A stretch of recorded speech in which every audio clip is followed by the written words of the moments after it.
Question number 1. Number 1.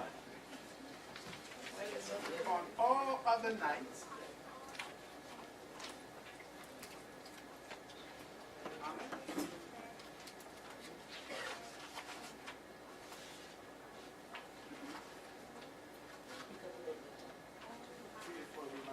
okay, well, you can get this mic. Did everybody hear what she asked? Yeah. Okay, she said, on all nights we eat bread or matzah. Tonight we only eat matzah. You notice that? We only have matzah, no bread. And children will notice that. Okay, let's sing it again.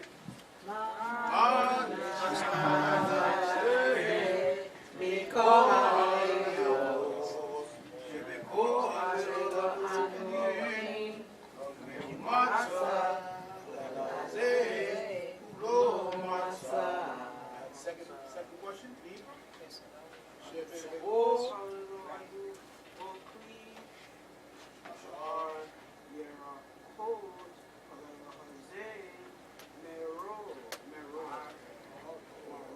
Good.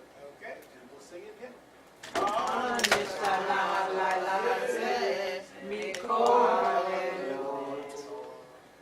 Okay, and who wants to ask the second question? Give her the microphone. Give her the microphone.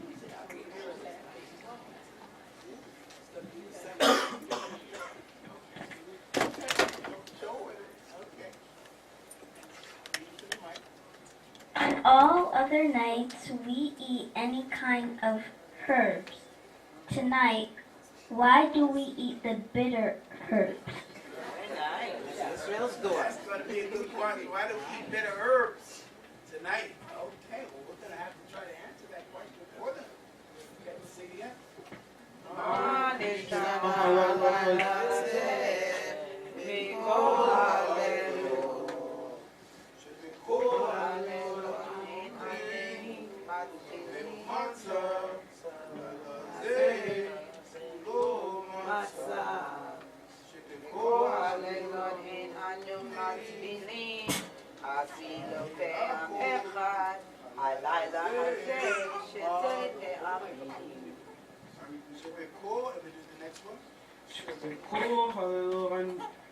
Ein anu matbilin afilu ha'am echad halal hazeh shete pe'amim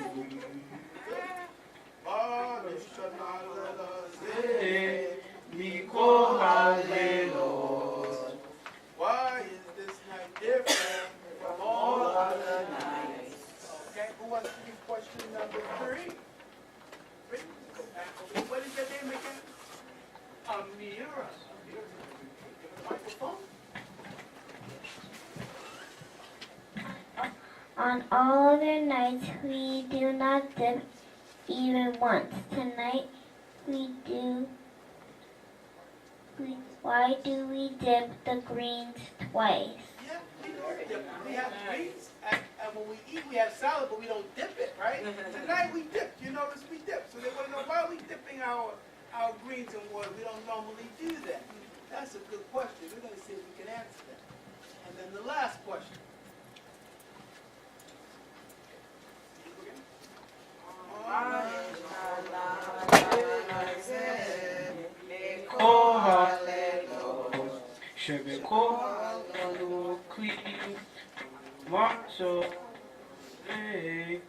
Kulo matzo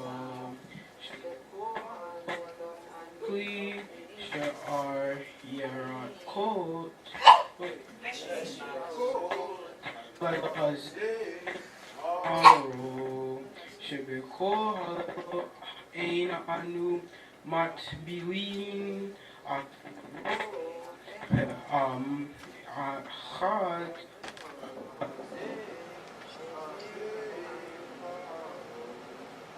shebekol halon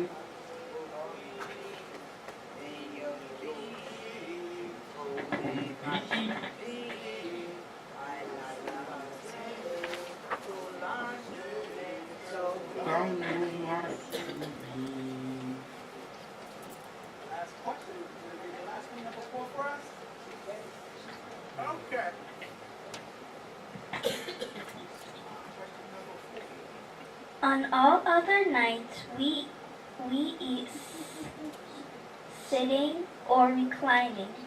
Tonight, why do we all recline?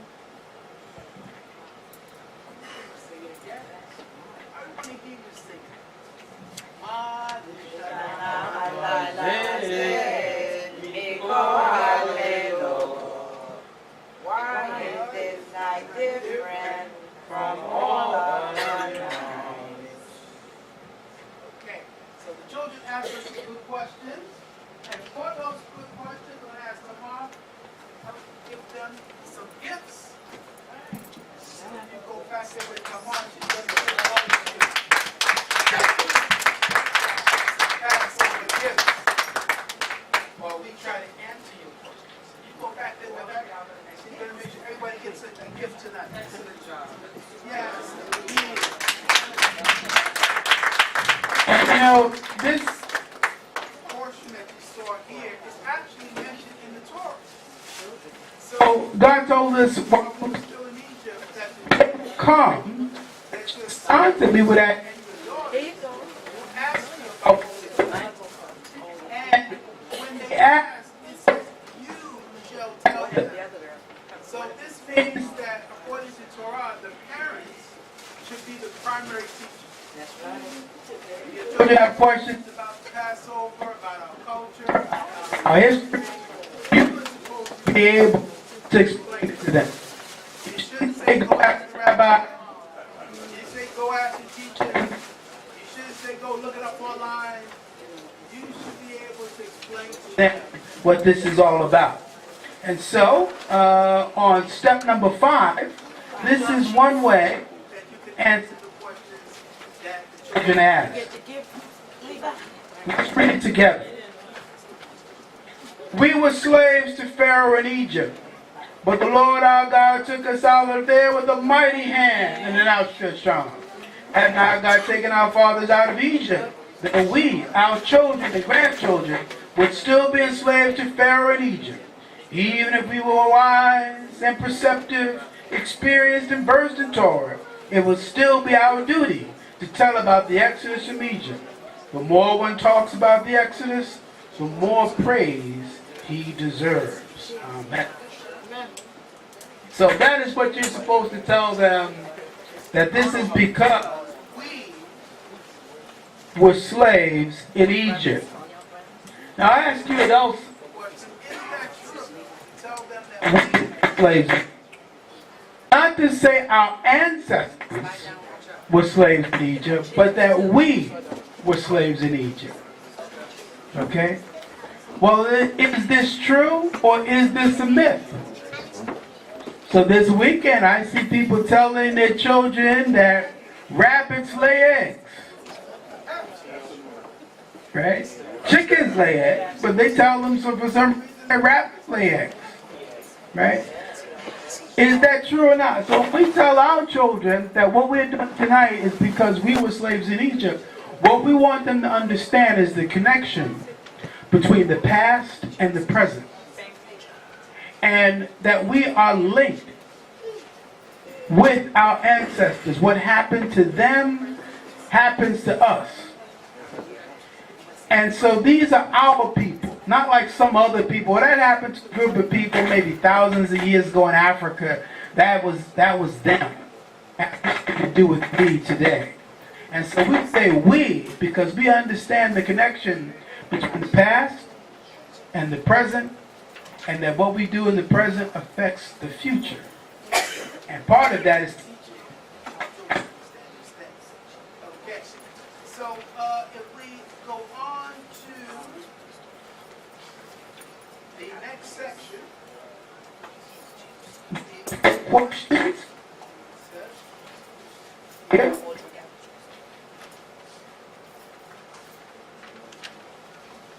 On our program, we're going to go to the 4 questions and then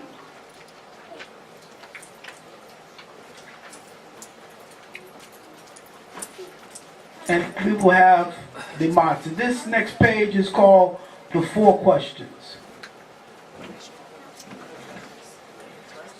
So what page is that? This would be page 6. Number 9, it is going to be right after step 5.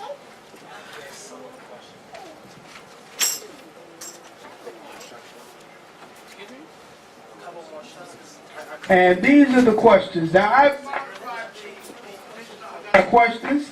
That's why it says questions for. So the children's asked several questions. I have some questions. For these and quick responses. Okay? So the first question is, Why does a and discrimination still exist in our world? Why does oppression still exists in the world? Let's get some responses from the thinking people. What was the question again? this is on 6 and a half. Why does oppression and discrimination still exist? Well, yes, it does. Why? What's no why? Ignorance. okay, well, somebody said ignorance, Ignorance. racism, poverty, greed. Explanations as we try to understand not only what happened 3,000 years ago, but what's happening today in some way. Okay? Let's take the next question. To what extent Extent are we free? And to what degree are we still slaves? Freedom. Freedom here in America, you could worship without being, knowing that the law here in America is free of religion, freedom of speech, but to a certain extent. In other countries, you cannot have freedom what we have right now. We have a free will choice, and this is our choice today to serve our God. talk about this being the season of freedom, right? There are different degrees and levels of freedom. Yes. And what Yahweh is saying is, to what degree are we free? We are free. We have to be thankful that we are free to celebrate this Passover tonight. Amen. To come here and worship God as we see fit and in the customs and traditions. This is that throughout millennia we have not always enjoyed in every place. There have been times when Israelites had to keep the Passover in secret. Yeah. And There are all groups of people in South America called the Anocene and Versa, for centuries had to keep their Israelite identity a secret because there was a period called the Inquisition. Inquisition means to inquire. to make sure that people who claim to be Christians were actually practicing Christianity, and many Israelites on the surface pretended were still practicing. Israelite culture. And so they would inquire, not just actually asking questions, but torturing people and stretching them out on tables and doing different things. And people had to keep their Israelite identity a secret in order to survive. Even today in 2019, there are countries in which people do not have freedom of religion. And so depending on what country you're in, you may not even be allowed to practice your faith, whatever that might be. So this is something we're thankful for. But there are other ways of freedom and different levels of freedom and different levels of When they did. So I wanted to add also that we are free to read and research our own history. Not too long ago, we weren't given the opportunity to even read. right. Exactly. Even here in the United States, it was against the law to teach a slave how to read. I have some quotes at the end of the book from Frederick Douglass. In his autobiography, the first one, The Narrative of 1845, he talks about how he learned to read. And when the master discovered that he was getting lessons, he ordered that those lessons be ended. This will ruin them. Because it's too late. I was already determined. And so with freedom and with knowledge comes power. And the fact that we can read, and if we choose to take advantage of that, read and study these So that's a freedom that we have, and we don't have to be ashamed about it. We don't have to do it in fear. But there have been other times when people would be whipped for learning how to read. And so this, especially for our young people, something they should be thankful for, that you can go to school And you can learn if you choose to. and this is a freedom that we didn't always have and didn't know. Just a few more. How about the other part? To what extent are we Still slaves. So we've been talking about the freedoms that we enjoy. Are we totally free? Or are we still enslaved in some ways? And can it be both? Partially free, partially enslaved. What are some ways in which we're still enslaved? Tamar. Black Lives Matter. Because I feel that today a lot of people are discriminated for the mere fact of the color of their skin, and discrimination is still going on today. So it is a problem.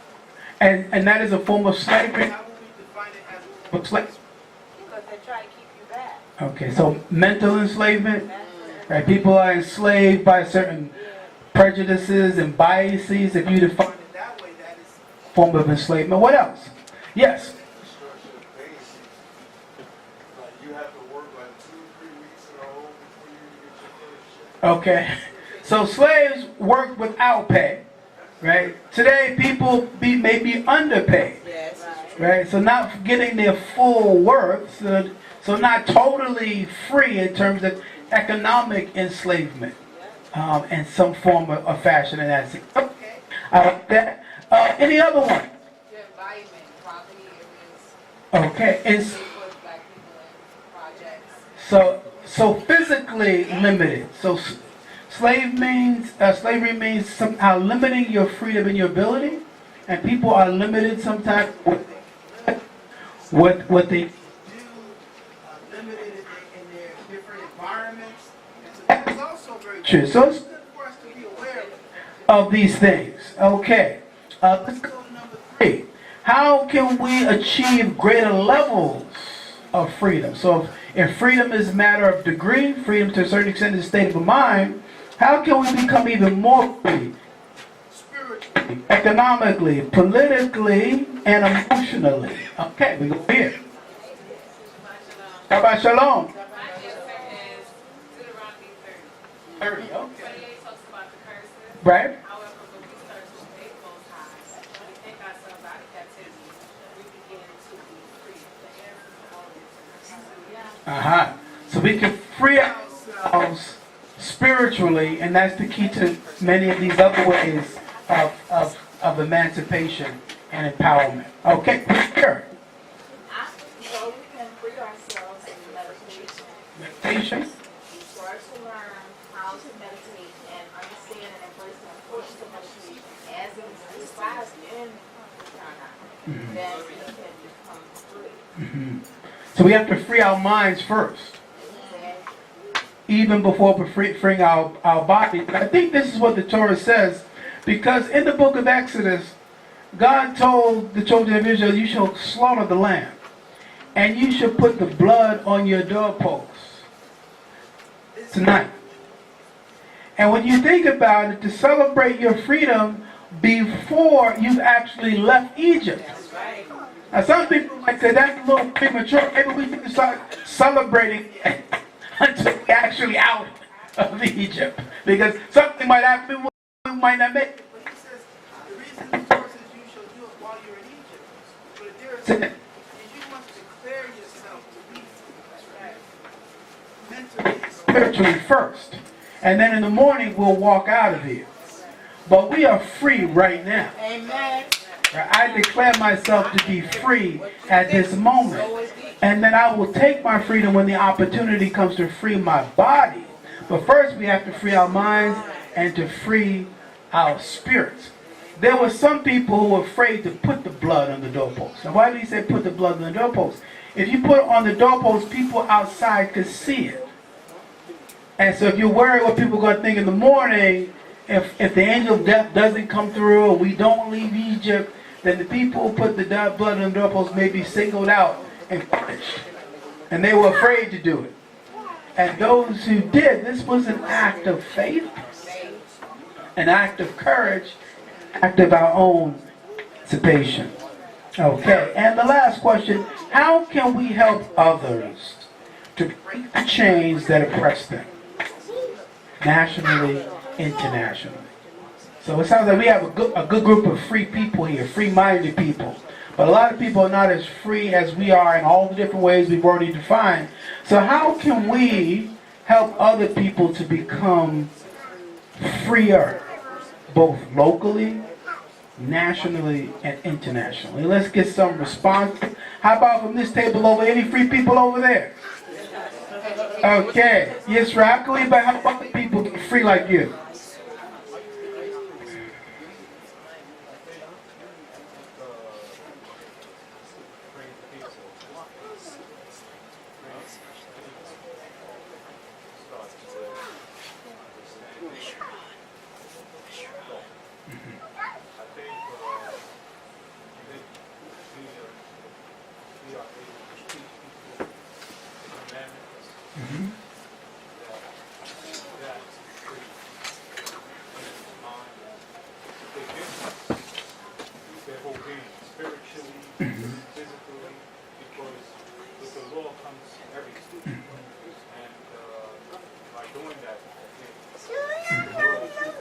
So the sense of identity, order, and structure. So having a law frees us. And when you go through life without meaning and purpose, then you're subject to any distraction, This life, and that is a form of slavery itself. That means you're enslaved to media and popular and fads, you know. And so this actually, as we said, we don't keep the Sabbath keeps us. Right? So to have the law that says you must stop and reflect and think and rest, right, is not a limitation. That is a blessing. And if you don't have that and you don't stop, think, and reflect, then you are at advantage. So that's what we have. Okay, I'm going to move on in our Haggadah, but at this point we're going to have another song. And I'm going to ask everybody beyond us and go on the mountain. Yes. Before we go to that song, can I just say one thing? Yes. We have to learn how to emulate, do what we read and what we study. We have to learn how to manifest that in our own daily lives.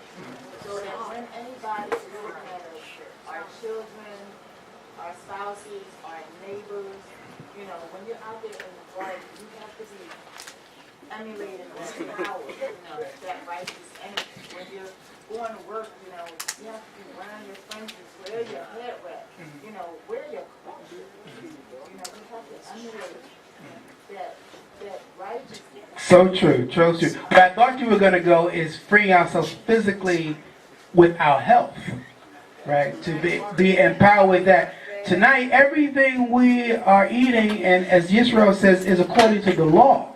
So there's certain things we can't eat. We have dietary laws. And this frees us. Because people have no law and no restriction on what they put to the body, right? That is a problem. Having laws that say you can't eat this, you can't eat that. Physical health, so that you then have the physical strength to get free and do the things that you need to do. This whole week we are prohibited from eating certain types of bread. This is the feast of unleavened bread. And for the next 7 days we will not eat any bread. And so this is a mental control, that I control what goes in my body. This week, next week, every week. And if you can control whether I eat this, don't eat that, this week, and you have that same mental control, you can apply it to other things as well. So there's and all of that, and it's going to keep coming up. But right now we're going to have a song that also teaches us some things, and let's remember beyond fully required to give us, go tell it on the mountain.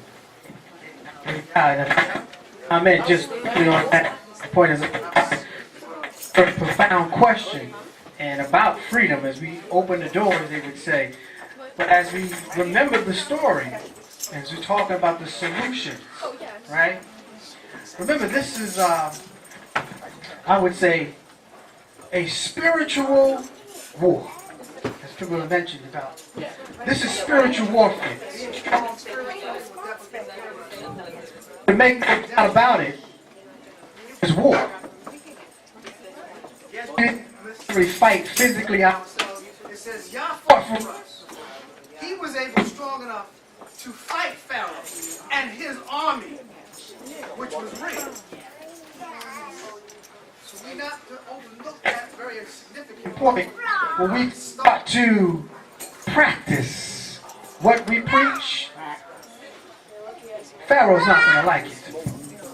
Understand that, right? That just naturally comes with the territory. To be free, it says no man is given freedom, you have to take it. That's real warfare. So when we sing these songs, and we are part of that heritage, you know, this is indeed encouraging to me, even this time. I'm sure when our forefathers, we kept singing the song, we wanted to be free. And a change is going to come. And I always remind Adon Oriel, Yes, I'm here. you are the change. I'm here. Don't tell it. Who can tell? I'll sing whatever you want me to We're sing. going to tell Pharaoh. Let my people. Let us Yo, we ready, Raphael? go tell it on the mountain, over the hills and everywhere. Go tell it on the mountain to let my people hallelujah. Go tell it on the mountain, over the hills and everywhere. Go tell it on the mountain to what? All right, where my people at? I got a question. Who are the people dressed in white? Let my people go. It must be the children, the Israelites. Come on, y'all, pick it up. Hallelujah, now go. Tell it on the mountain, over the hills and everywhere. Go tell it, y'all. To let my, you know what?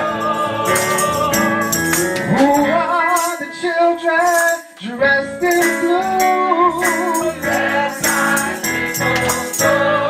It must be the people whose faith is true. Yes, is that right?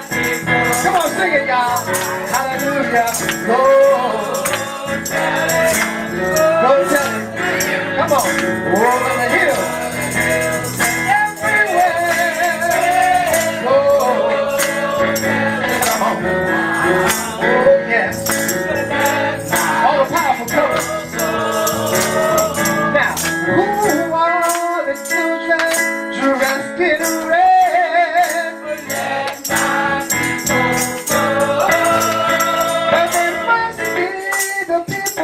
Moses led. Come on, y'all. Let's march. Come on, come on, go. Go, go. Over and everywhere. Go. The mountain. Come on. So let one more time. Question. Now who was dressed in white? Let my people go. Be the people of the Israelites. Let my people go. Come on, come on, come on, go. Tell it. And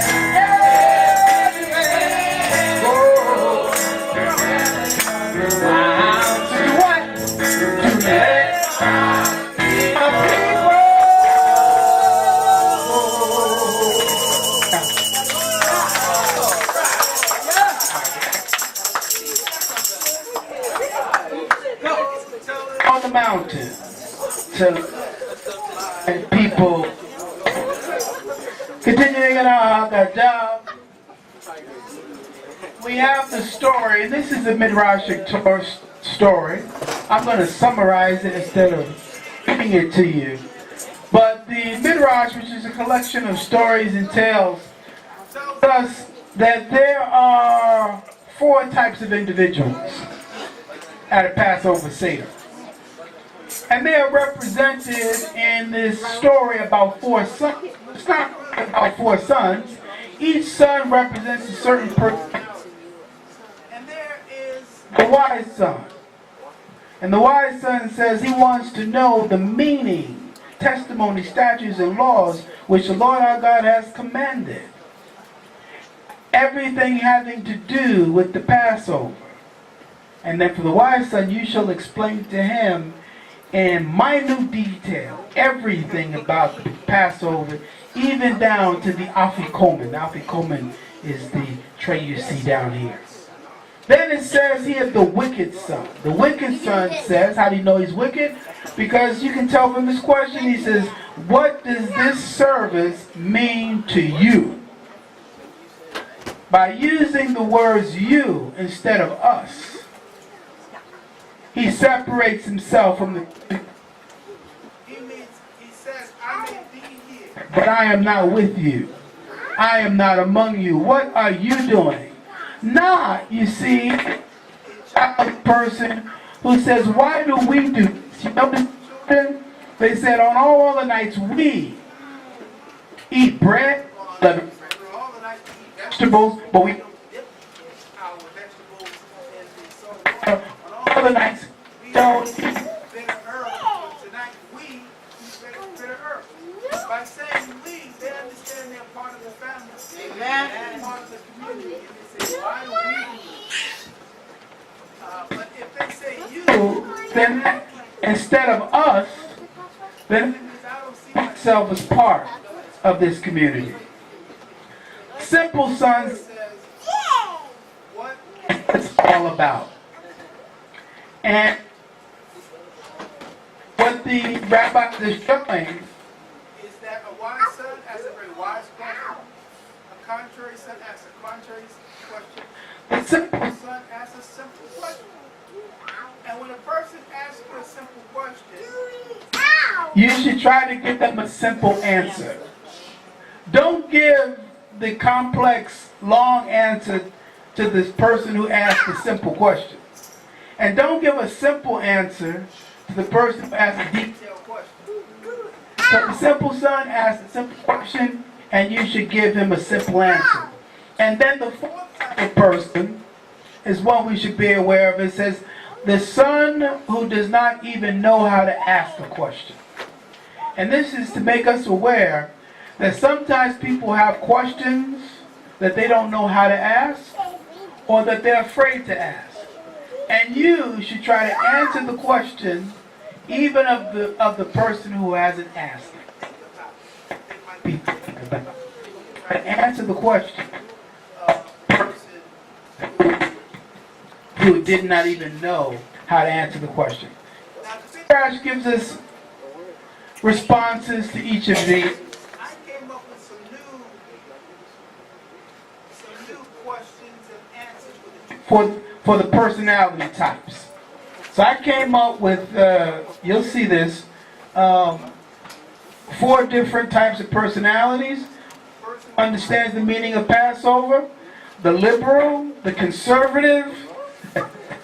So let's have some fun at our Passover Seder and try some of these modern personality types. Okay? All right, let's start with Yisrael. Give us number 1 of the 4 personality types. stand up so that we can follow along in your book. You got 2 Yisraels here. We go to Israel here. The verse of Israel begins answer the freedom. Israel, this would be on page 7, 4 personality types. Yes. 4 personality types at the back of the same. Shabbat Shalom. Shabbat Shalom, Kosher Lepesa.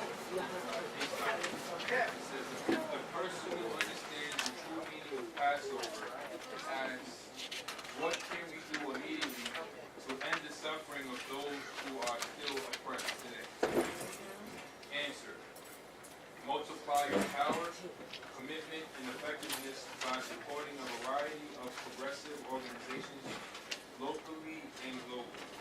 Be the leader who helps passive or cynical friends and family members achieve higher levels of engagement, motivate, educate, demonstrate.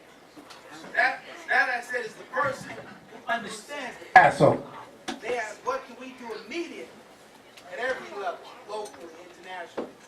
Okay. Can I get a volunteer to give us the liberal? Okay.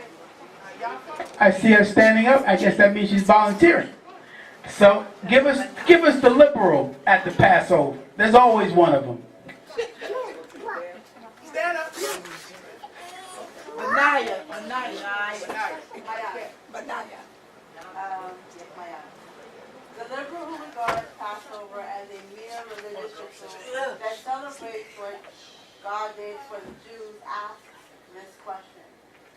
Why should we be concerned about other people when there is still so much anti-Semitism in the world and needy Jews here and in Israel who need our help? Liberal says sometimes. What do we say to them? Well, God chose us to be a light unto the world. This is the reason for our existence as a people.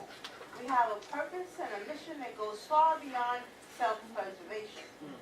Passover teaches us what happens when people don't care about the enslaved, the oppressed, and the discriminated because they are different.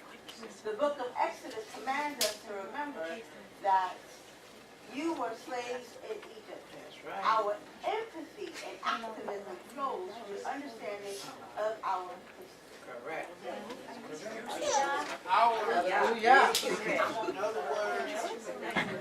Our history of oppression and slavery allows us to understand and empathize with other people who might be oppressed or enslaved or discriminated against in any way, because we know what it feels like to have been positioned. Okay, we're happy to have with us Student Rabbi Shlomo. And so why don't you give us the conservative? I'm not saying you're a conservative. You can stand up.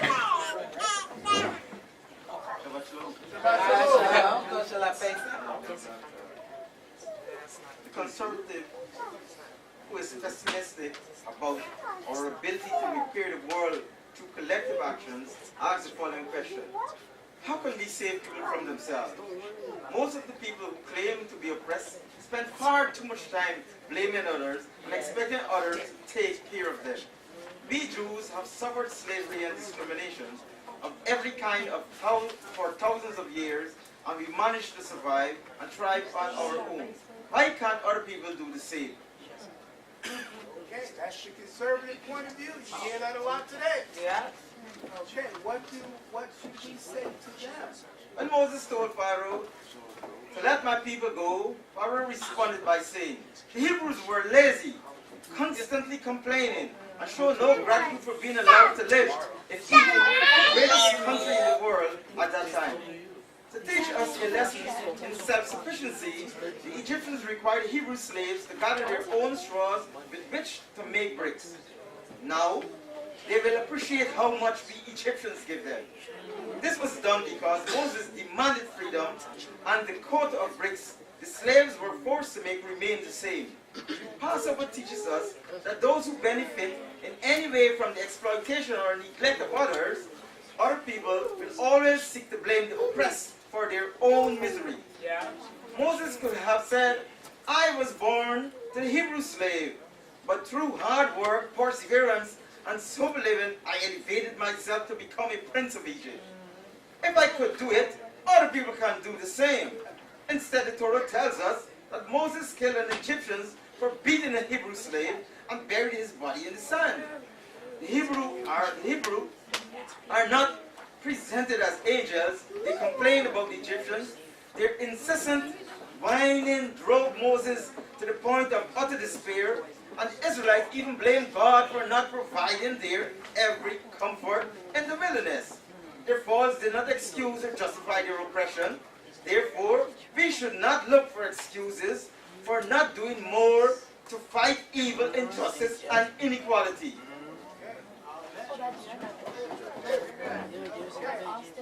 Now we have the average person. Who wants to give us the average person? The average person. Okay, let's go to somebody retired. Okay. Kava. Stand up. Average person says, I have not seriously thought about these issues. I came about for people, but the world is a complicated place, and many of our leaders. You retired now. Many of our leaders are flawed. Many of our leaders are flawed, corrupt, so I don't know what to do. What do we say to that person who says, you know, I'm not political, I'm not a liberal, I'm not a conservative, but, you know, the problems are complicated. What can we say to them? Feeling but unable to act is a form of corruption. It is slavery without the visible change. However, your heart is constrained, your actions are confined, and your good intentions are nothing more than dreams. You are not free. Every slave has felt as you do. The forces array against them as individuals seems overwhelmed and insurmountable. The final and most important act of liberation in Egypt was not anything that Moses did. It was not any of the plagues upon Egyptians. Liberation came only after the slaves found the faith and courage to place the blood upon the doorposts of their homes. The public sign of defiance announces to the world that the people who lived in that house set themselves free. We are free of fear. We are free of illusion of helplessness. When the angel of death saw the blood upon the doorpost, it passed over. I hope. Amen. Leave this stated tonight, committed to taking a stand against some injustice. Proclaim it publicly. Yes, wear a t-shirt, place it on the sticker on the corner of the door. Sign a petition. Post online, make a donation. Go. Stand up at a peaceful march or rally with other people. The shackles make you a slave. Throwing off those chains will make you free. Okay, and that's the average person. Blessed be he who helps his promise to Israel. Blessed be he, the Holy One. Blessed be he. He determined the time for our final deliverance in order to fulfill what he has pledged to our father Abraham in the covenant as is written. He said to Abraham, your descendants will surely sojourn in a land that is not their own, and they will be enslaved and afflicted for 400 years. However, I will punish the nation that enslaved them, and afterwards they shall leave with great. Amen. Okay, now I'm going to explain the ceremony plate. Is it?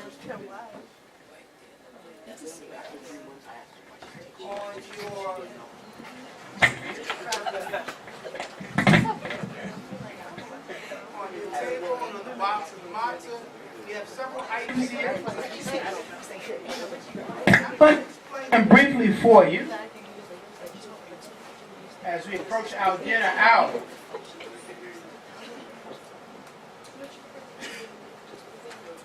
We also have a photograph on page 1 of the Haggadah.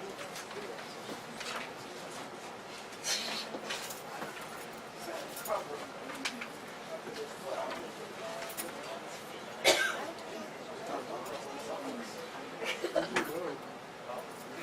Same items that I have up here. so first of all, we have the lamb shank. Lamb represents several things. First, First of all, the legs of this lamb represents the strong arm of God.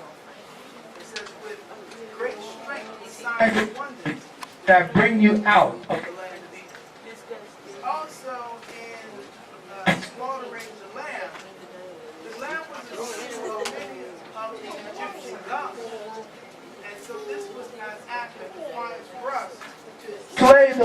pagan gods and offer them as a sacrifice to the true living God. The already talked about is a symbol of the spring, and by dipping it into the salt water reminds us of the tears. the next. We have here, you're going to have this as your dessert. It's called carousel. And it's a delicious, tasty dessert because it has apples and walnuts. Lemons, raisins, and some secret ingredients we can't tell you the secret recipe. But that Food is very nutritious, but the symbolism of it is in its texture. Right? So the symbolism reminds us of the bricks that we would make in Egypt. So for slaves, if we were slaves and we were thinking about our enslavement, if we were slaves in Egypt, we would be thinking about those mud pits and how we would make the bricks to build the cities of Egypt. Slaves here in America, their memories would be of cotton or picking tobacco. Slaves in the Caribbean would think about sugar cane and those sugar cane fields and those banana fields. so when we were slaves in Egypt, we thought about the mud and making the bricks. So that is what the carrot said. Now you're going to get to taste some of this after I'll give you all some as a dessert. But as you eat that dessert, think about the texture of that food and what it reminds you of. Then we have the fetza, which is the egg. And this tradition you won't find in many Haggadahs. It is in our Haggadah. But our first great Rabbi W. Matthew established the first Eli synagogue in 1990. So this is our identity. And he would teach that the egg represents several things, certain qualities. Most foods, when you cook them, they get soft with heat. But the egg, what happens to the egg when you subject it to heat? It gets hard. So this is supposed to be our temperament. When things get hot, we don't get soft, we get tough. So whatever like it doesn't kill you makes you hard. So we get tough on the first. And then he showed us something else that's required to end. So pay attention here. There'll be something else you not have no clue about. Yeah.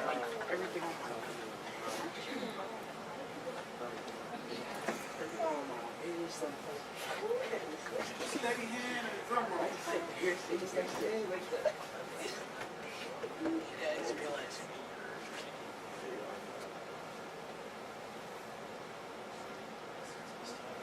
This is the unique traditions out of the community, like I said. Israelites, Jews, Hebrews, people around the world, billions of people keeping Passover Seder tonight. And we have certain customs and traditions that are unique to us, that you don't find other places. And this is one of them. And it represents, let's see, yeah, we got it there. Mazel tov, mazel tov. All right. What this is supposed to represent is circumcision. So it's a removal of the foreskin. This is a unique tradition among Israelites. And Rabbi Matthews would demonstrate that and point that out. Now why is this important and why is it connected to Passover? It reminds us as we started that we are connected through time, through our descendants. And for men, so why they should be circumcised? Flesh of your foreskin is to remind you that you pass on your heritage, your legacy, and your identity. And so this is not just physical, it is not just romantic, but that you are passing on a culture, a history, And a people. And this is the sign of the circumcision. So that is why it's very important to us. And then we have the bitter herb. And rather than explaining that, I'm going to let you. You have Eliyahu. that, So now we're going to go to page.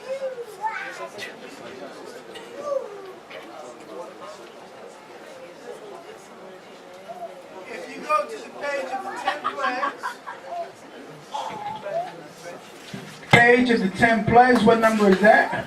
9. Okay, that would be page 9. We're not going to.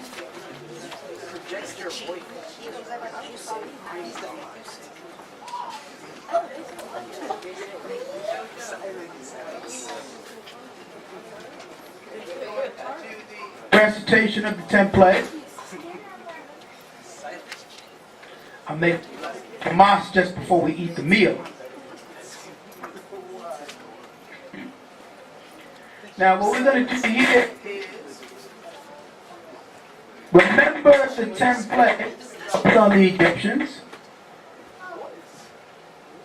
And as we say, we'll say them in Hebrew and English. I will dip some part to the wine to represent the blood of each one. Okay.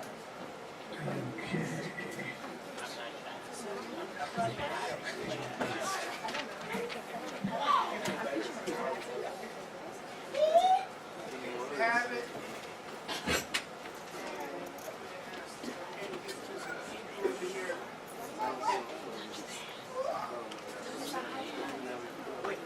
First one? Dog. Blood. What was the second plague? Frogs. The third plague? Kinim. The fourth plague? Aro.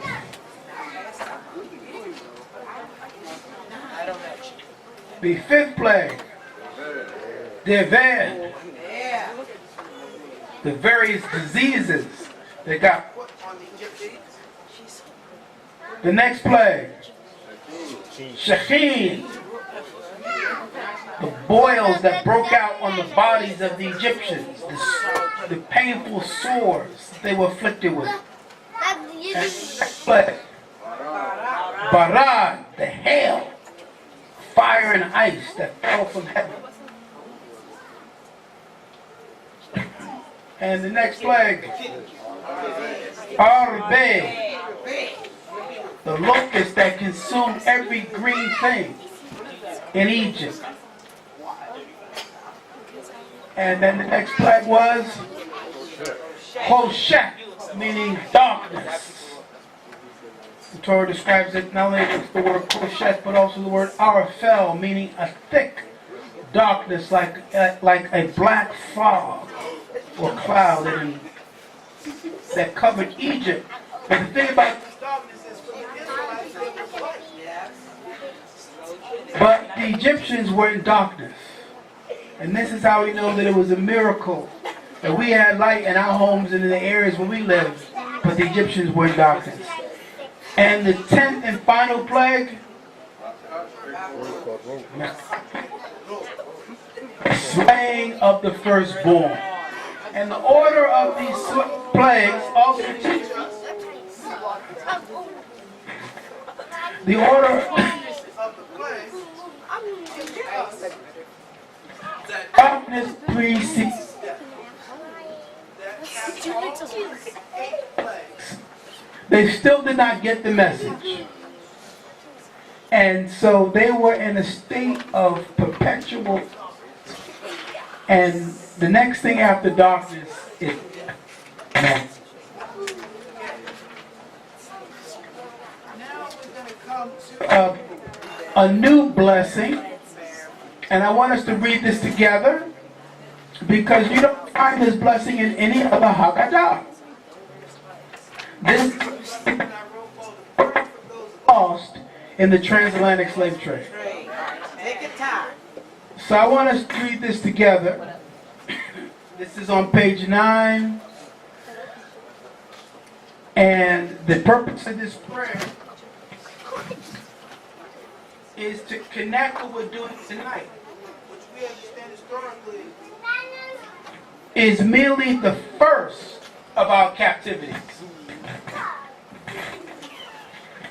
From Egypt, we have been enslaved many times since then. And tonight, we want to remember all those who were lost, the various enslavements, periods of captivity that our people have gone through. So let us stand in memory of all those who have been lost in the slavery and in the captivity that our people have gone through over these centuries. And we can read this together starting at the bottom of page 9. Slowly with meaning and feeling and thinking. O merciful God, who heard the cries of slaves, we beseech you now to hear the prayers of their descendants. Your mighty hand deliver us from the African captivity. We implore you to remember the souls of the millions who were lost in all the places where your people were held in cruel bondage. Slaves should be prepared us for time as we move between the continents. Only you, Lord, our God of eternity. We are your people, spiritual progress. And because we have not truly understood the meaning of Torah, we repeat our mistakes and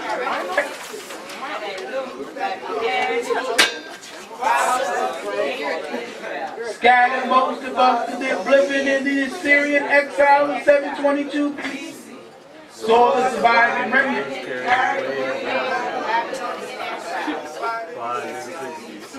only the the Romans destroyed our holy temple and sacrificed us wanderingly aimlessly for centuries. The Spanish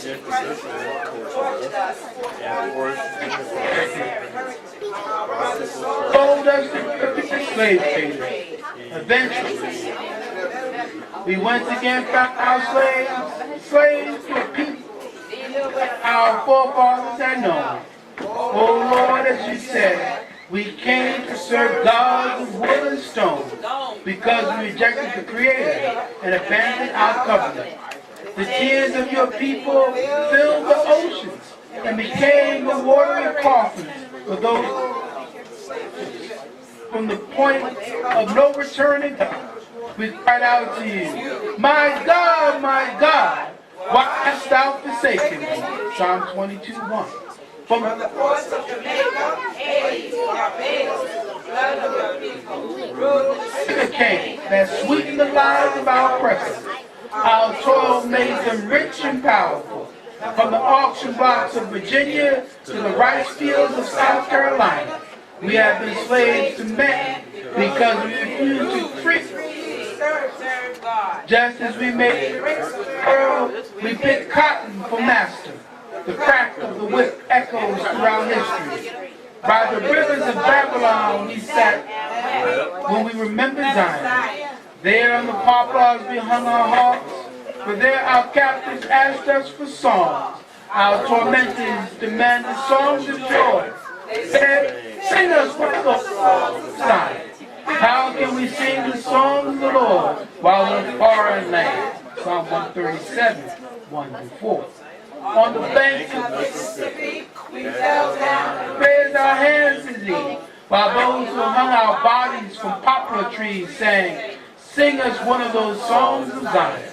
With tears in our eyes, we go down Moses, marching to Zion, roll, Jordan, roll, and wade in the water. On this night of Passover, we remember our first African enslavement in Egypt. Let us also spill a drop of wine as we recount some of the other places where the blood of your people was shed. Hallowed places like I remember for the suffering that our people endured there during the Holocaust. Stand in our memory, along with the forgotten places and taken into captivity. at Corey Island Synagogue, Bridgetown, Barbados, Kingston, Jamaica, and Jamestown, Virginia. Our ancestors forgot the true meaning of Passover. They failed to heed the warning and dire prophecy contained in your Torah. Thou shalt withdraw the wife, and another man shall take her. Thou shalt build a house, and thou shalt not dwell therein.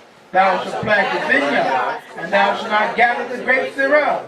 Thy sons and thy daughters shall be given unto another people, and thine eyes shall look and fail with longing for them all the day long. And there shall be no might in thy hand.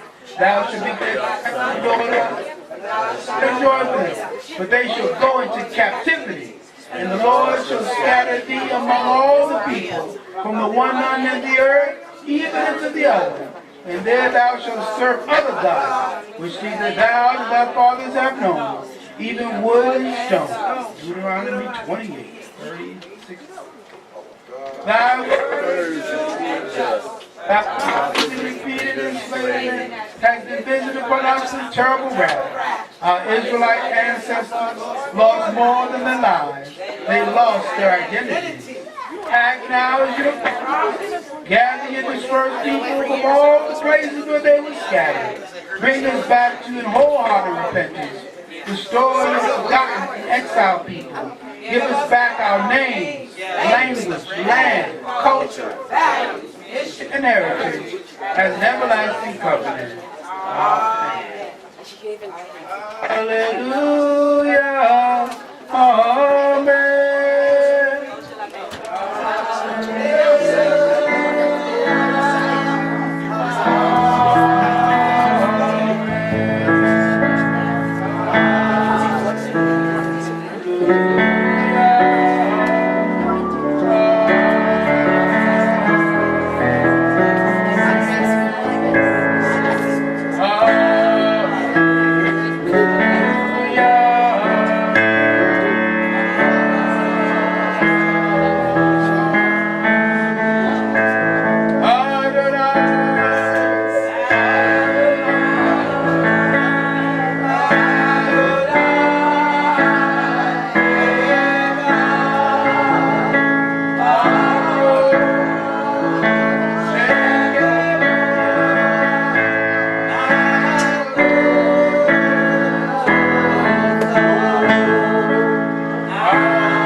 Remember those lost in the middle passage. We're going to eat the bitter herb. It reminds us of all the bitterness of all of those captivities. From the first Egyptian captivity to the Assyrian captivity to the Babylonian captivity to the transatlantic slave trade and all the places in between. Let us remember the bitterness of the lives of our people as we recite the blessing on the bottom of page 13. Baruch atah Adonai Eloheinu melech haolam, asher kedishanu v'tzar v'tzivanu ha'okila Baruch. Blessed art thou, Lord our God, King of the universe, who has sanctified us by his commandments and has commanded us concerning the eating of the bitter herb. As we laugh together, so too shall we cry together. Right now. Let us eat. And then you may have another sip of wine.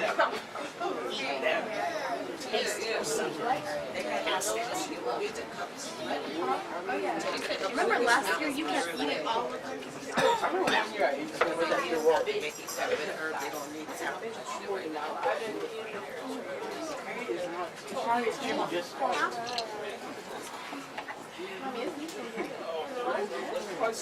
have to take 3 though. Three. Excuse me, ma'am. We have more if you like.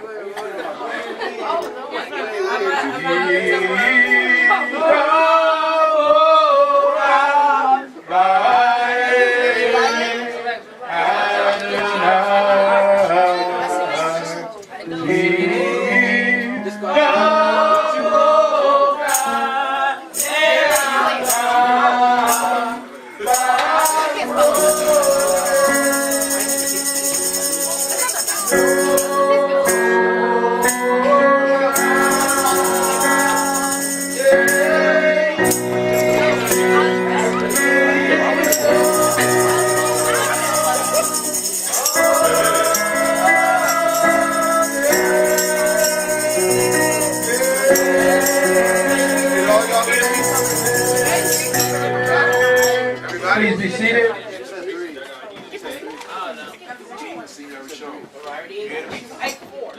Okay, we're making some changes to the program because of the hour. We may do the Diano when we come back. We'll sing that after the meal. But the food is ready, and this is a feast. We're going to say one more blessing for the matzah, which also then is the blessing for all the food that's going to be served. Before we do that, I'm going to ask the Shams to come forward and Yehuda Holmes to come up.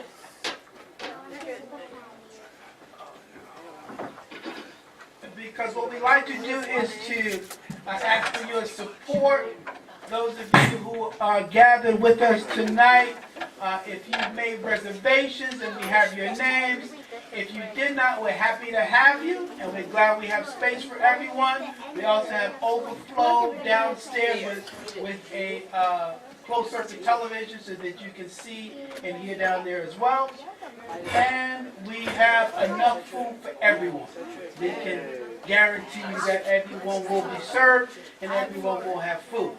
But if you'd like to give a donation, if you have season feast for the High Holy Day, which comes not only the feast today, the feast we'll have tomorrow if you're going to be with us, and the feast for the 7th day, then we ask you to give that donation at this time. And what we will also do is after we collect the donation, we will say the final blessing, the matzah, which is the food. Once that is done, we ask you to try to keep the aisles clear and the walkways clear so that those who are helping with the serving, and we hope that we have enough servers and people willing to volunteer to help get the food up here quickly, to get everyone fed, to get all the food on your tables. So we can't do that if people are greeting and socializing and blocking the aisles, then you're preventing the food from getting up and getting down. So if you do want to wash your hands and use the restroom, you can do that. But try to place it so that people can quickly come up and that they can also bring the food up as we go. So with that, the shamus is going Anybody that needs it, please raise your hand. to come by and collect tithe, offerings, and donations. Those who would like also to make a pledge, you have the opportunity to write that pledge on the envelope. A special pledge. Even if you've already paid your season fee, if you made a donation to help what we're trying to do here at the synagogue with our repairs. We are through most of the winter, thank God. The things that we want to do in repairing our basement and our awning outside.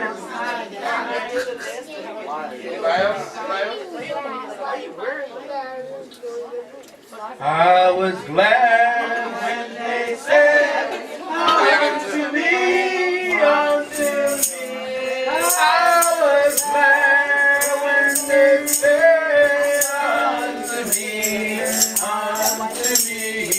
I was glad when they said unto me. There's God in the house of the Lord. I will be just I will be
we're going to break for our meal. We say this blessing.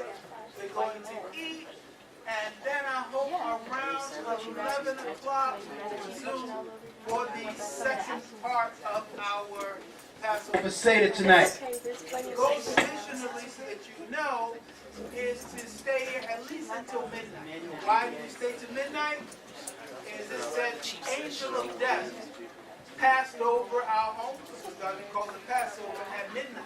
So you're supposed to stay indoors, in where the Passover is staying, at least until midnight. And so that's what we will resume about 11 o'clock, so that we could be concluded around midnight. The lemonade is on its way. Also, I want to take the opportunity to thank Rapping for a levy.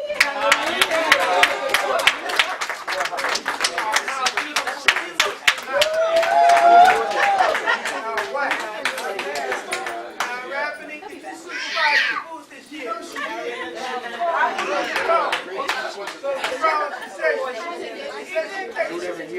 How do you taste, Reverend? So she said it is delicious and we want to thank you all. Yes.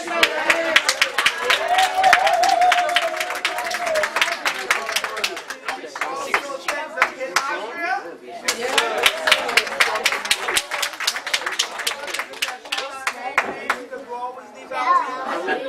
But we have so many people, everybody who helped clean up the synagogue and kosher for Passover. Everybody who came in with the cooking of the different dishes and meals. Everybody who was serving. Everybody who's going to help clean up afterwards.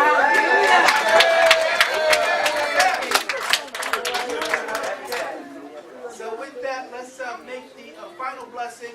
This would be matzah. We all have some matzah. Now we have some Shemora matzahs donated by Shemora Tamar. And if you haven't been to our website, or if you don't receive our newsletter, we have an instructional video by Adira and Rabbi Rhea showing you how to make your own matzah. By matzah where you are, if you like to make some soft matzah, they have a video. It's very hot on YouTube. Showing you how to make your own fresh matzah. Now this is the bread of affliction.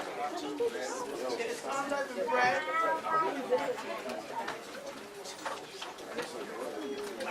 Things we are definitely going to do is upgrade Ourselves.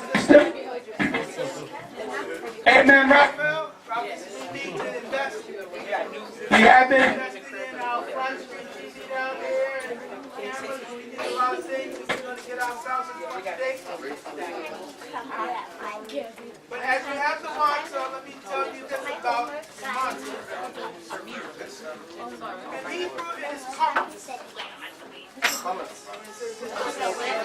not even chametz. Leaven means that God is fried. In a spiritual sense, it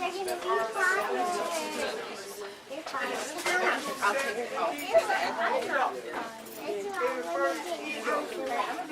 It refers to self-centeredness. It refers to arrogance and punishment. This is the time when we need to be humble. It emphasizes humility, so we don't have any leavened bread. The other thing is it's called the bread of affliction. To remind us that the slaves did not have the best food. When we got to the wilderness, we would complain to Moses, oh, in Egypt, everything was great. It was great. The work was great. The weather was great. Everything was great. But in reality, we don't always have the best routines. In the African American and Caribbean tradition, just like in our first enslavement, the masters would have flour and they would have soft bread and cake. And to the slaves, they would just give cornmeal, which is a force with grain. And the slaves would be expected to cook and bake with that. And so their cakes weren't as soft. They called it cornbread, cold cake. They would boil it and make it into grits. And they would eat not only that, but whatever leftovers the masters would give them to eat. Even unkosher food. So the pigs, they would maybe get the good parts, but they only good parts of pigs.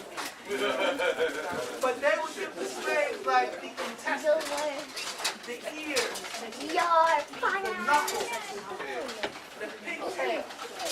And they would make that into dishes like triplets and things like that. Because those are parts that nobody else wants to eat. And so that's what we have here with the matzah. I work for the chief. Matzah represents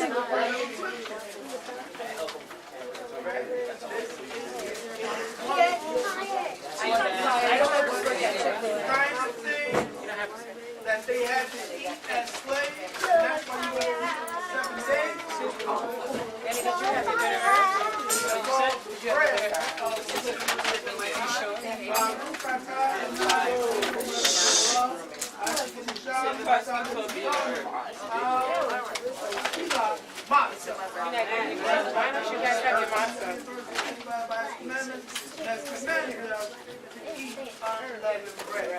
Let's take a bowl, enjoy the meal as it's brought to your table, and then eat it and enjoy it. There's also a custom to eat without utensils, so if you want knives and forks, you can have them, but it is part of the custom to eat the Passover meal with your fingers. You do have napkins. If you insist on having some silverware, we can get you some. That is the custom here at Bethlehem. It just says you shall eat with your loins girded and your staff in your hand, like you are ready to go. You get up to the table and go free. That's why we don't have sheep. You didn't get mine? I'll tell you have to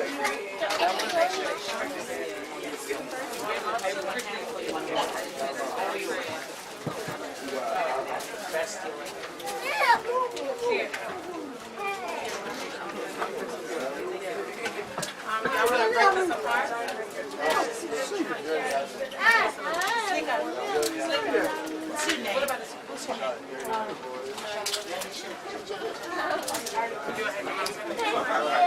Oh, I was gonna play that. Yeah, go. Yeah. Okay. Just gotta turn it back up.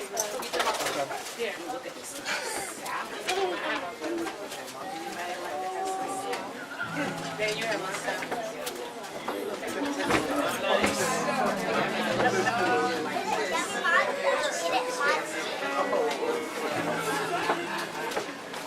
You deserve it.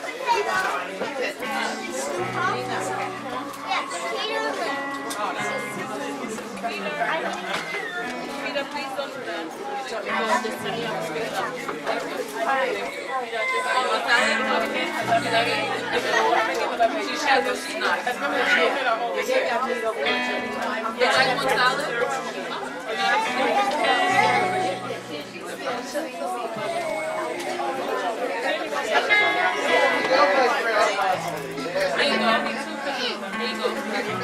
Anybody else want salad?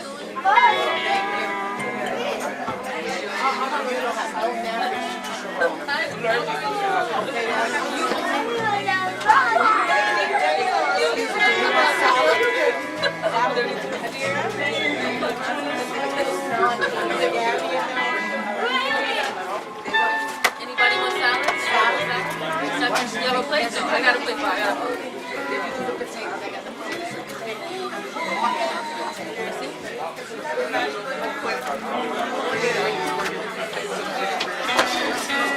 Thank you.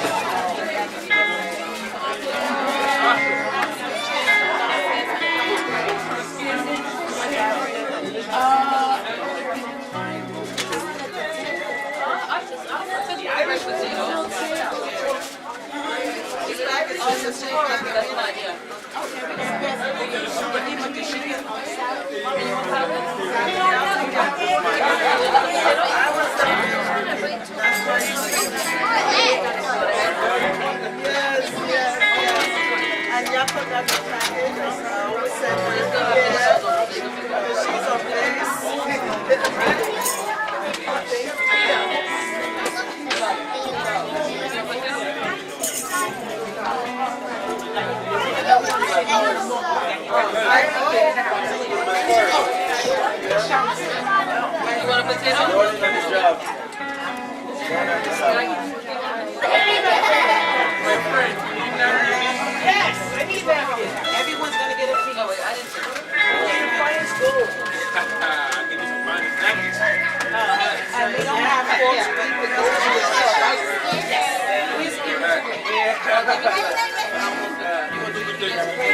Monster monster?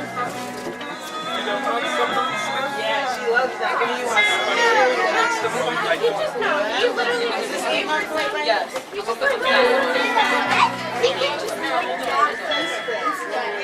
Best friend is sweet. We don't know where his hands have been.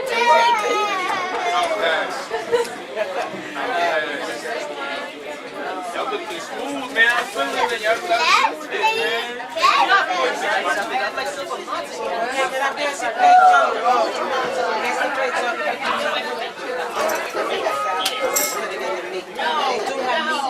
Give it to him. They have 2 weeks because we have a big crowd. So you did your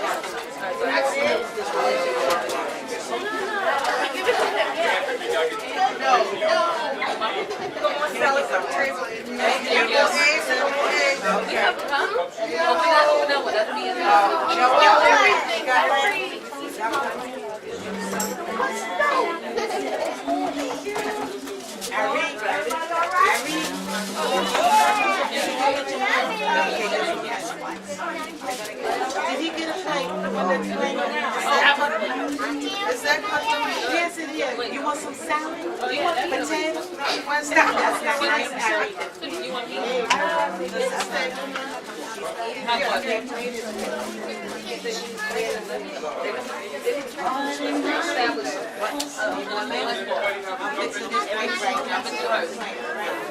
Listen to what we have in this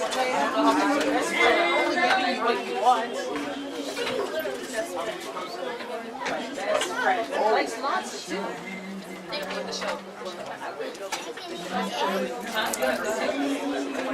And have boiled eggs, crack them yourself.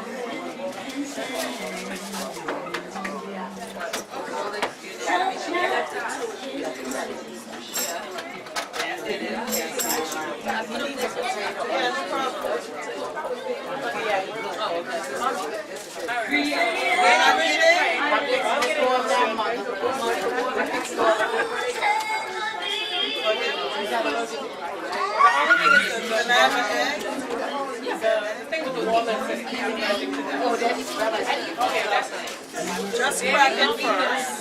They don't eat the motor. No pasta. No pasta.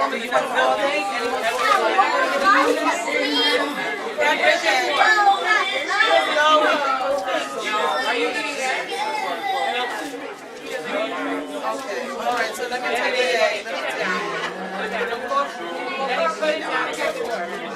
Then he put it down and then no, we don't. Here, okay, you wanted another thing? Oh, probably that side, because it's here, a big table. Lemonade. You have enough crust?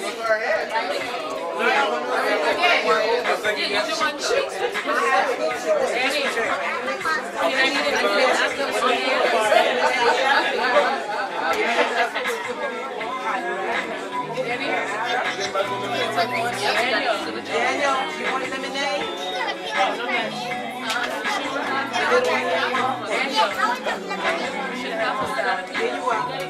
I didn't choose lemonade. I didn't choose you have an extra cup? No, I think she does. Everybody, Joel, do you get some? That's it down. We got one down there. Get it. Oh, yeah.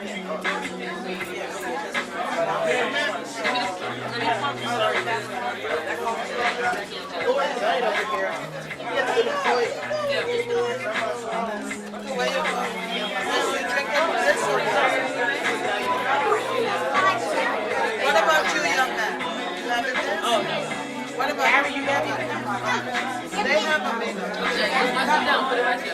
Get a cup for Harry. She wants. Oh, you have a cup for Harry?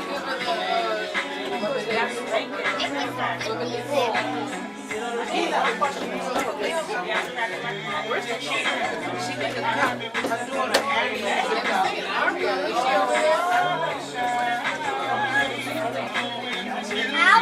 do That's right.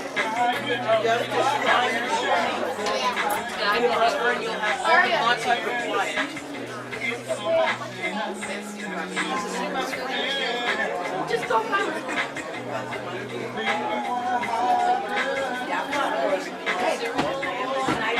oh, yes. Right.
mom's okay? Young man.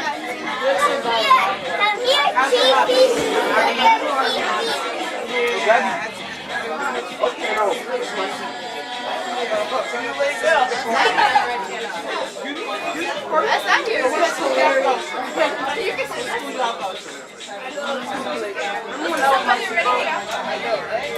Oh, you know what? Those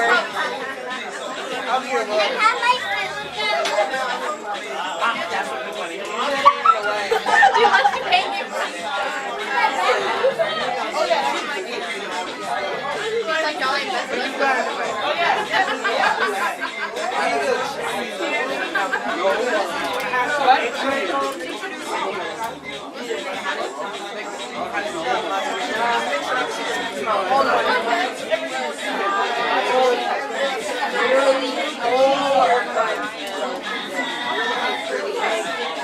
This one right here?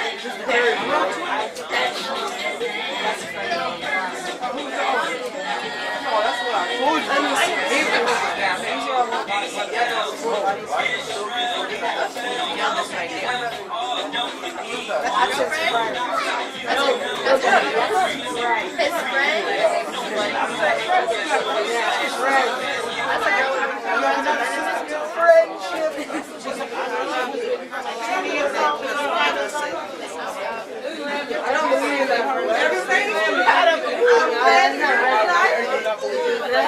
I just put more extra things in it.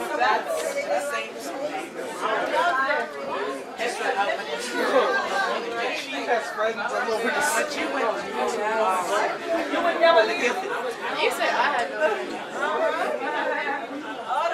I can't believe me. Look, this school is so young people have to learn. You don't have nothing to worry about. I don't want you to I don't want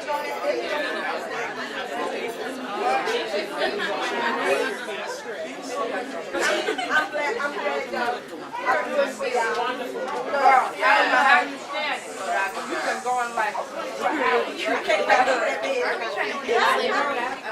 It's my sister. It's my sister. Sure. Do you need to feel something? I'm not. You have she got something for you. You want to take a picture? I bring some I have some for me too. You're so annoying.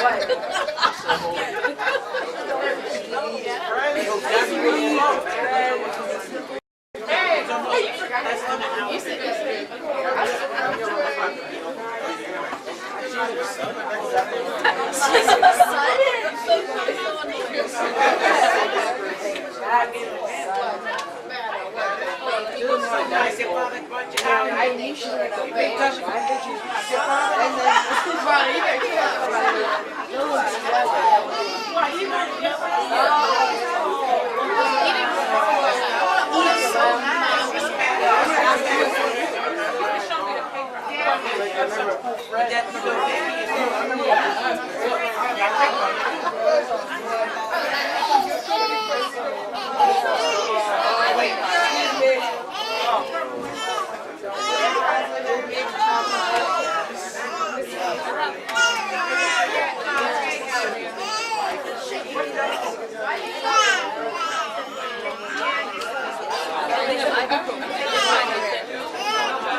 That's why I said there's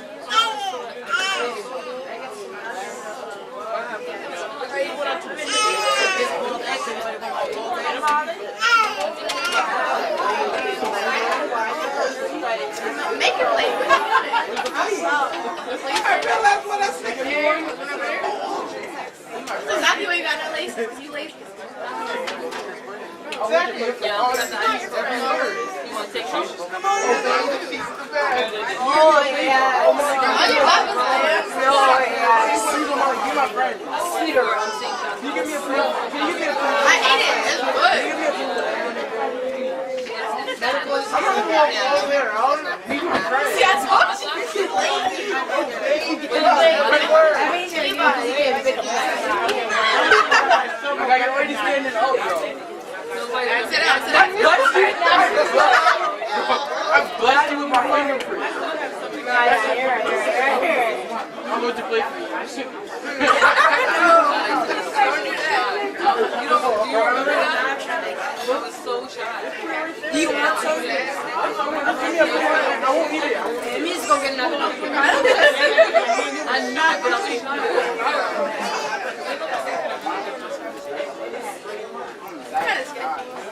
I'm sketchy. You see this man? You see what he does? What do you mean?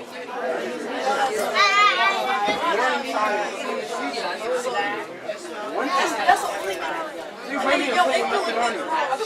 He's earning damage to you. Why you were over there and you didn't think, oh man, I heard the language. He's shit. That's what he told me. But then, You got short-term memory loss. I was about to get it. I'm getting him out. Exactly. And he was right. What you mean? You didn't even bother. You didn't even ready to fly. You warned him. I would say no. Oh,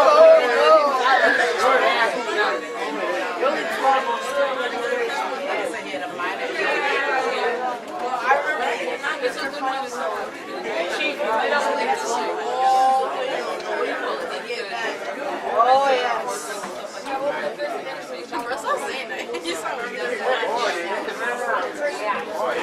I don't remember.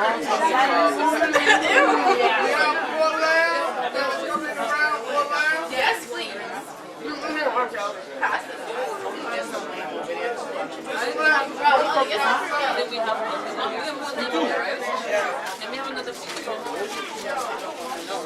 I think that's where white. I'm gonna get a steak.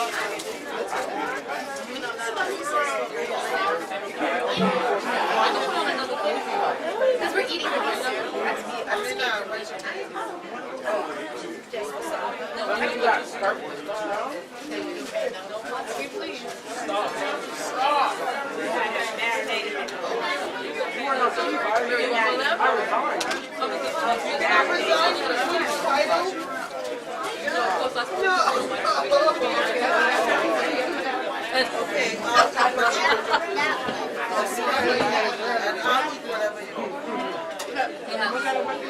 So he's doing like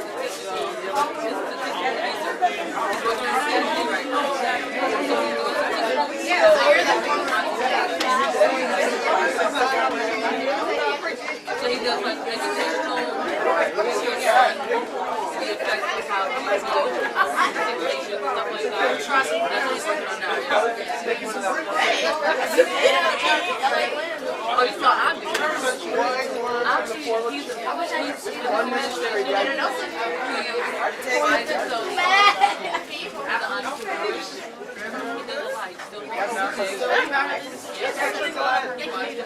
I mean, Where's the friend?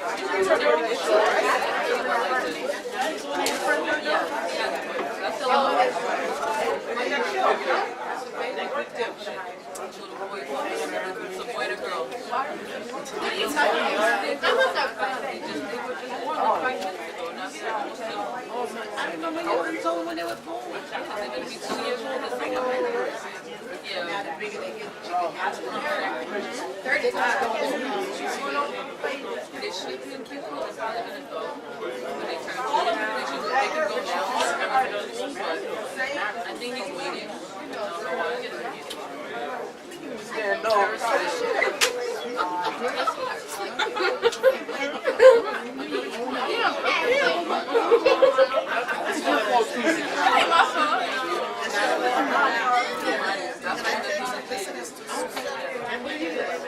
Yeah.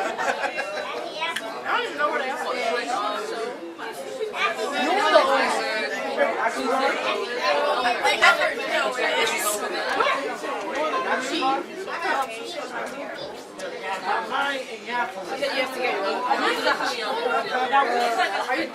I tried. She was like, "Why did you say my baby?"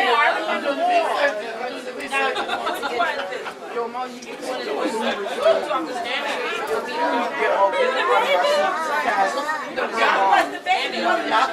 No, Yaffa was the baby. Right. Come on, that's huge. you need to ask me. That's more than Jersey. That's more than Jersey.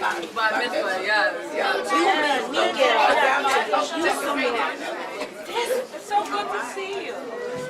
This is your daughter. Sometimes I wonder why I'm so sweet. You better eat it.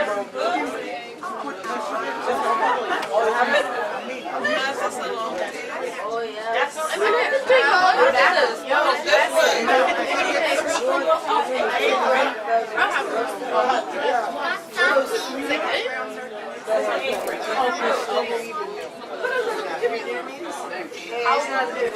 yeah, it's a bit hard.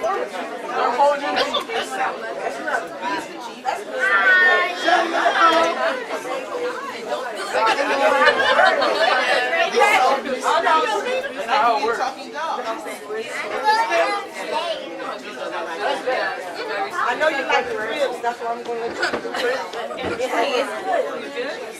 That's the ribs. I know you like it right now. You want to be steak?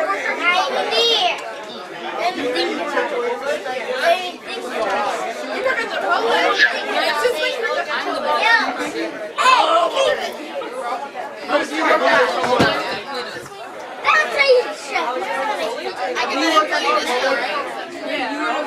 What's his name? I get that. Why are you bringing the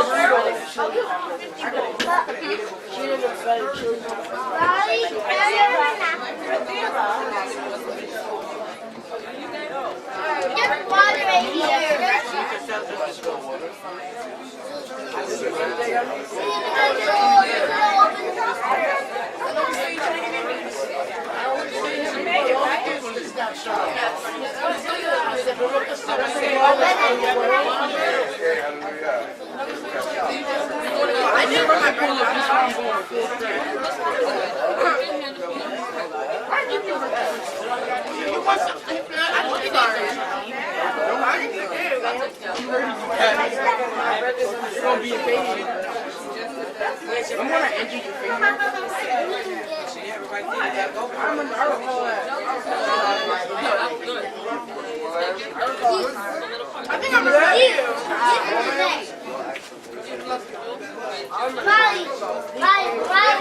Molly, where's the bed? Where's the bed? Sing that song. Jeez, that's in your bed.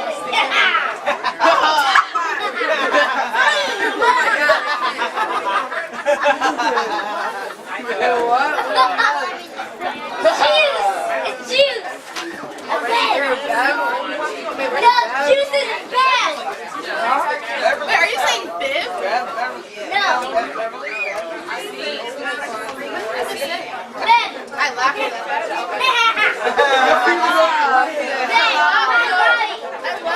Where's your bed? Where's your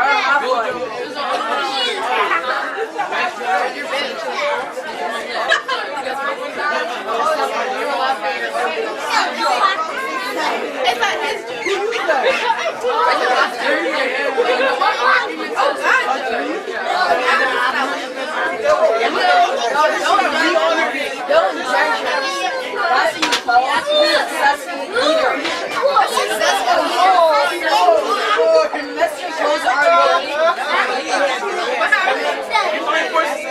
What are you pouring juice on you?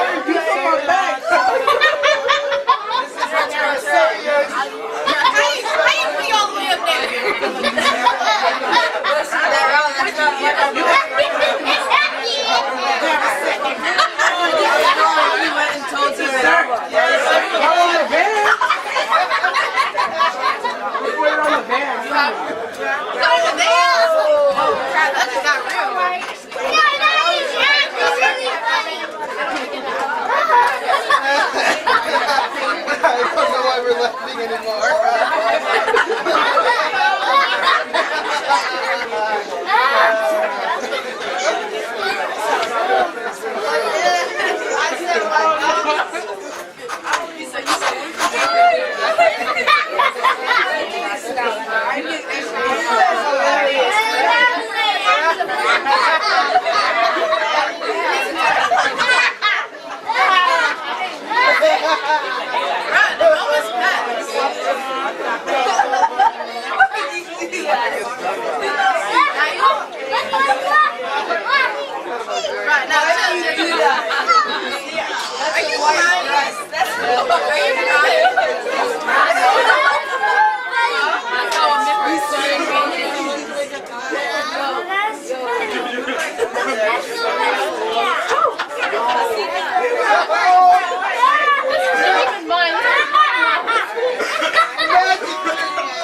Yeah, the moment's passed.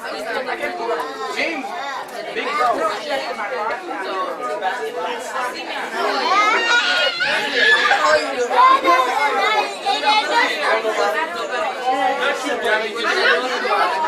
Oh no! She's really lost it. Turn around. Don't worry, Joe.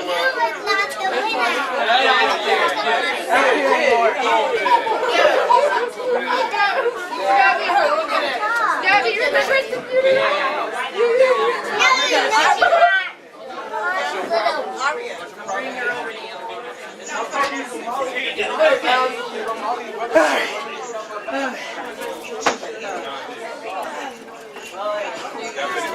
That we learned today.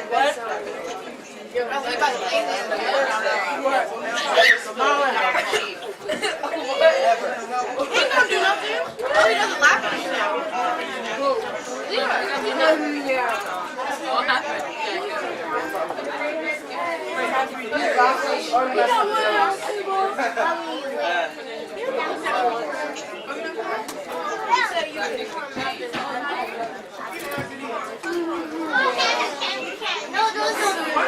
It's a baby. No, it's not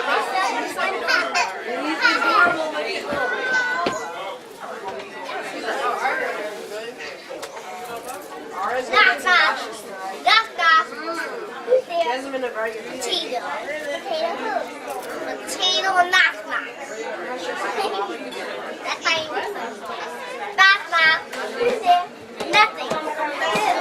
Nothing who? Nothing who? Knock knock. Oh, I'm sorry. I know what those are. No, I know what those are. I swear to God. Knock knock. Drum drum. No, I know. Drum Levi told Rabbi Shlomo you was gonna help out. Nobody's here. I didn't even think this is a fight.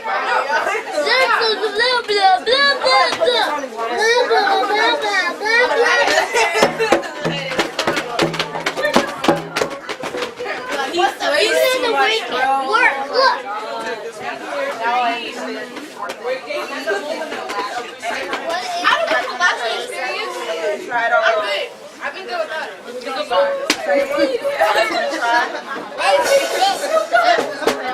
Many people call it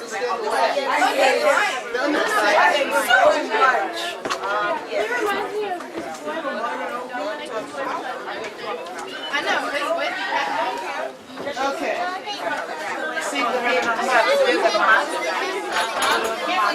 See,